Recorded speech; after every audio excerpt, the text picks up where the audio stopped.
Bonjour à tous, c'est Stéphanie. Je suis heureuse de vous retrouver pour vous proposer un petit exercice pour cet équinoxe d'automne. L'équinoxe d'automne, c'est vendredi. Jeudi, si vous avez le temps, je vais vous proposer de ramasser des feuilles mortes. Pourquoi jeudi? Eh bien parce que vous allez pouvoir... Alors, prenez des fraîches, hein, pas des toutes séchées. C'est pour ça que la suite va être logique. Vous allez pouvoir placer vos feuilles entre deux livres pour qu'elles soient bien plates pour écrire dessus, ce sera plus pratique. Pour écrire dessus, vous allez choisir un feutre ou un marqueur. Voilà.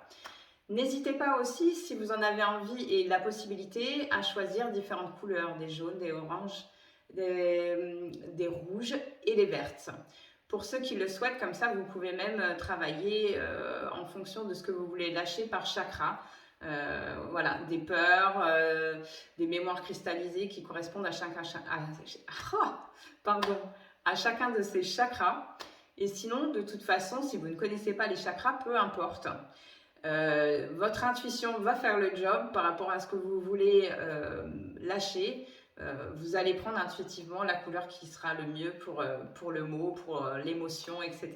Donc, comme je vous le disais, le jour du 23, c'est le jour de l'exercice. Donc, vous allez prendre vos feuilles mortes. Au préalable, réfléchissez d'abord à tout ce que vous avez envie de lâcher. Ça peut être donc des colères, ça peut être de la tristesse, par exemple une dépendance que vous avez envie de lâcher. Vous allez pouvoir aussi, pourquoi pas, purifier un lien avec une personne parce que vous êtes disputé avec une personne et que vous voulez assainir ce lien. Ou pourquoi pas même couper un lien énergétique avec une personne s'il y a une forme de dépendance. Voilà. Donc, vous prenez vos feuilles, vous réfléchissez au préalable à ce que vous voulez lâcher et puis vous prenez votre première feuille, votre feutre, et vous laissez remonter l'émotion ou la situation que vous voulez lâcher et assainir. Vous vous replongez dans cette situation, dans cette émotion, au moment où vous écrivez le mot. Parce que le but, c'est vraiment en fait de charger énergétiquement ce mot, cette feuille, pour vous décharger intérieurement, en fait. Voilà. Donc, si par exemple ça a été de la colère, je me remets dans cette situation qui m'a mise en colère, pourquoi pas même avec ces personnes, et je transfère cette colère sur cette feuille. Et je fais la même chose pour chaque feuille, pour tout ce que j'ai envie de lâcher, même par exemple la dépendance au sucre, à la cigarette, peu importe.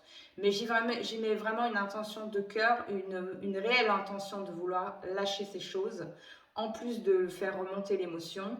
Par exemple, pour la cigarette, il n'y a pas forcément d'émotion, mais à ce moment-là, on met vraiment cette envie profonde d'être libre à ce niveau-là. Voilà, donc vous procédez comme ça pour chaque feuille. Puis, une fois que vous avez fini, vous allez prendre vos feuilles et puis soit vous ouvrez la fenêtre de chez vous parce que vous habitez dans les étages. Si vous n'habitez pas dans les étages mais au rez-de-chaussée, vous pouvez tout à fait aller sur un pont avec par exemple de l'eau en dessous. Ou il y a si vous habitez à Paris ou dans d'autres lieux, il est toujours possible de monter en hauteur. Puisque là, on va travailler justement sur le fait de lâcher, donc avec l'esprit du vent. Et on remercie l'esprit du vent de nous décharger de tout ce que on ne veut plus, de toutes ces émotions, de toutes ces situations, de toutes ces dépendances que l'on ne veut plus. On peut aussi remercier les sylphes, les elfes des airs, les fées des airs, etc. en fonction de vos croyances et de ce qui est juste pour vous. Et donc, en premier stade, on remercie l'esprit du vent d'emporter toutes ces choses qu'on ne veut plus. Et puis, on peut aussi, et puis par la suite, on remercie la Terre-Mère d'accueillir en son sein toutes ces énergies, toutes ces situations et de transmuter toutes ces énergies en amour. Si vous jetez d'un pont, vous pouvez aussi donc travailler avec l'élément eau, auquel cas c'est pareil. Vous remerciez l'esprit du vent, vous remerciez l'esprit de l'eau, de vous purifier, de purifier toutes ces situations, toutes ces émotions, et également la terre-mère, puisque de toute façon, généralement sous l'eau, il y a quand même la terre. Donc vous travaillez à ce moment-là avec ces trois éléments, ce qui peut être très intéressant. Voilà.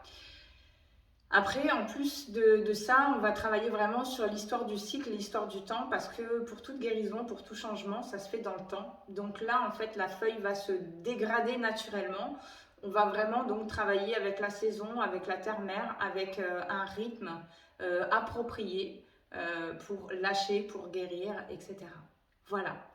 N'hésitez pas à me poser des questions si je n'ai pas été claire en commentaire ou à me faire des retours suite à cette expérience. Ce sera un plaisir pour moi de vous lire. En attendant, je vous souhaite le meilleur et je vous dis à bientôt.